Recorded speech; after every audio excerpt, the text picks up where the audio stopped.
प्रिय विद्यार्थियों, आज का विषय है पाठ मानवीय करुणा की दिव्य चमक और इसके लेखक सर्वेश्वर दयाल सक्सेना हैं। तो संस्मरण, लेखक ने संस्मरण लिखा तो संस्मरण स्मृतियों से बनता है और स्मृतियों की विश्वसनीयता उसे अत्यंत महत्वपूर्ण बनाती है।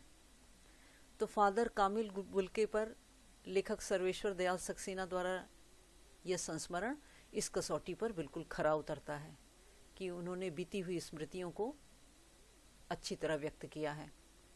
तो फादर कामिल बुल्के अपने को भारतीय कहते थे।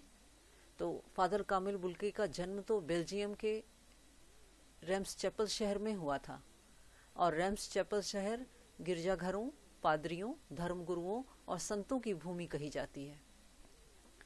परंतु इसके बाद भी उन्होंने अपनी कर्मभूमि बनाया भारत को।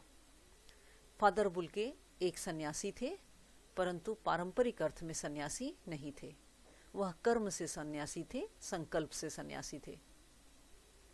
सर्वेश्वर का फादर बुल्के से एकदम अंतरंग संबंध था, एकदम हृदय से जुड़ा हुआ संबंध था। अत्यंत उनके प्रियजन थे, जिसकी झलक हमें इस संस्मरण में दिखाई देती है।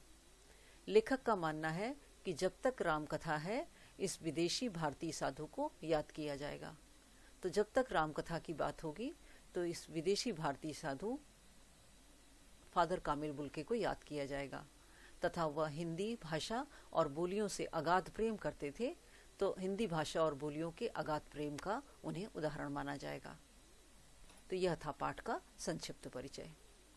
प्रस्तुत है मानवीय करुणा की दिव्य चमक। तो फादर को जहरबाद से नहीं मरना चाहिए था। तो फादर की मृत्यु जहरबाद से हुई थी। जहरबाद एक तरह का फोड़ा जिसके कारण नसों में जहर फैल जाता है, तो जिसके कारण शरीर को अत्यधिक कष्ट झेलना पड़ता है। तो फादर को भी जहरबाद हो गया था और उनकी मृत्यु जहरबाद से ही हुई थी।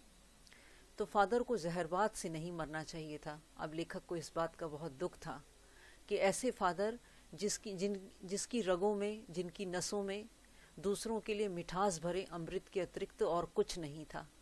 तो फादर की नस नस में दूसरों के लिए सिर्फ मिठास, प्रेम, दया और करुणा ही भरी हुई थी। तो उनके लिए इस जहर का विधान क्यों? तो ईश्वर ने उनकी नसों में जहर क्यों दिया? अब इस बात से लेखक बहुत दुखी थे कि वह फादर जिनकी नस नस में दूसरों के लिए सिर्फ मिठास ही मिठास भरी हुई थी, तो उनकी मृत्यु उनकी इस नस में जहर फैल जाने से क्यों हुई? अब यह सवाल किस ईश्वर से पूछें, क्योंकि यह ईश्वर से पूछना संभव भी नहीं था। प्रभु की आस्था ही जिसका अस्तित्व था। तो फादर प्रभु के प्रति उनकी बहुत आस्था थी, बहुत विश्वास था। वह देह की इस यातना की परीक्षा उम्र की आखिरी देहरी पर क्यों दे? तो उन्हें अपनी उम्र के अंतिम समय में उनके शरीर को इतनी यातना, इतना कष्ट क्यों सहना पड़ा? अब यह बात लेखक को बहुत दुखी करती है। तो फादर का व्यक्तित्व इस तरह का था कि वह एक लंबी पादरी के सफ़ेद चोगे से ढकी आकृति सामने है। जब लेखक याद करते हैं तो उन्हें सफ़ेद चोगे से ढकी हुई फादर की आकृति सामने दिखाई देती है। फादर कामिल बुल्के का रंग गोरा था और सफ़ेद झाई मारती, सफ़ेदी झलकती भूरी दाढ़ी थी। उनकी आंखें नीली थी और वह हमेशा अपनी बाहें खोलकर अपने प्रियजनों को गले लगाने के लिए एकदम आतुर रहते थे, बिल्कुल व्याकुल रहते थे। इतनी ममता और इतना अपनत्व इस साधु में अपने हर एक प्रियजन के लिए उमड़ता था। और लेखक 35 साल से इस बात के साक्षी थे कि वह 35 साल से फादर कामिल बुल्के के अपनत्व को देखते आ रहे थे। और तब भी जब वह इलाहाबाद में थे तब भी वह उतने ही प्रेम से, उतने ही स्नेह से लेखक से मिलते थे।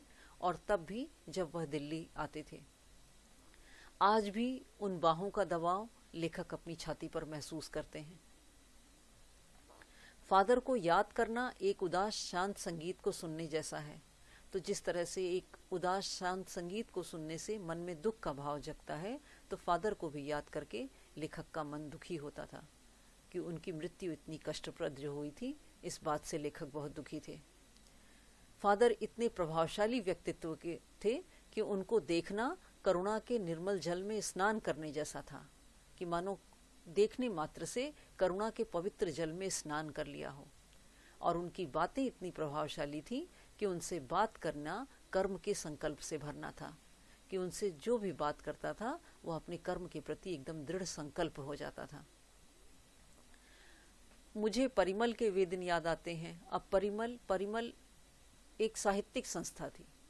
वैसे तो परिमल निराला, सूर्यकांत त्रिपाठी निराला की एक रचना है, उनका काव्य संग्रह है, लेकिन यहाँ पर है परिमल एक साहित्यिक संस्था, और उस संस्था से कई सदस्य जुड़े हुए थे, जिसके सदस्य फादर भी थे और लेखक भी थे। तो लेखक को परिमल साहित्यिक संस्था के वे दिन याद आते हैं जब उस संस्था में जितने भी सदस्य थे सब एक पारिवारिक रिश्ते में बंधे हुए जैसे थे। और उस संस्था के सदस्यों में सबसे बड़े फादर बुल्के थे।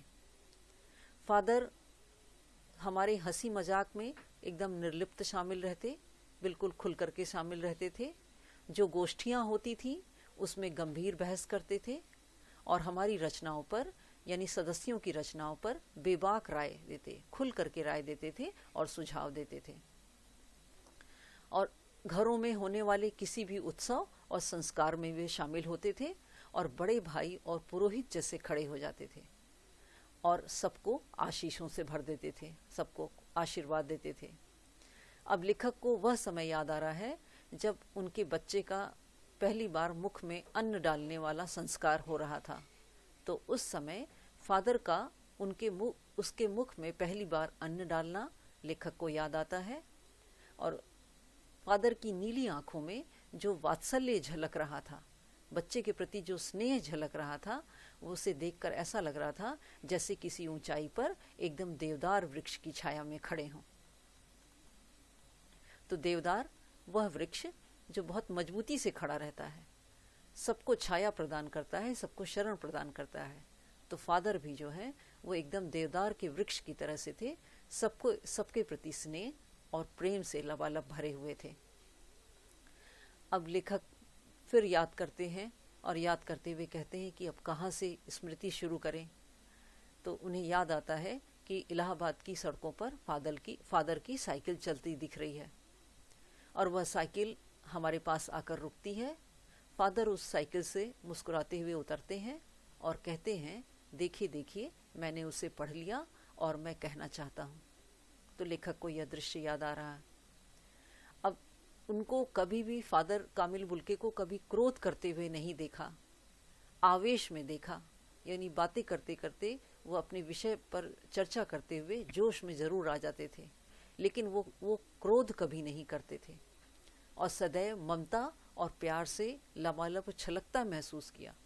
यानी ममता और प्रेम से वो भरे हुए थे, सबके प्रति ममता और प्रेम उनके हृदय में लबालब पूरी तरह से ममता और प्रेम ही भरा हुआ था।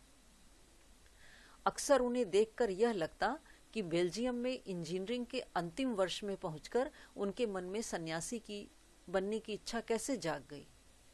तो फादर इंजीनियरिंग की पढ़ाई कर रहे थे और वो भी अंतिम वर्ष में थे, और अंतिम वर्ष में पहुंचकर उनके मन में सन्यासी बनने की इच्छा जाग गई, जबकि उनका भरा पूरा घर था।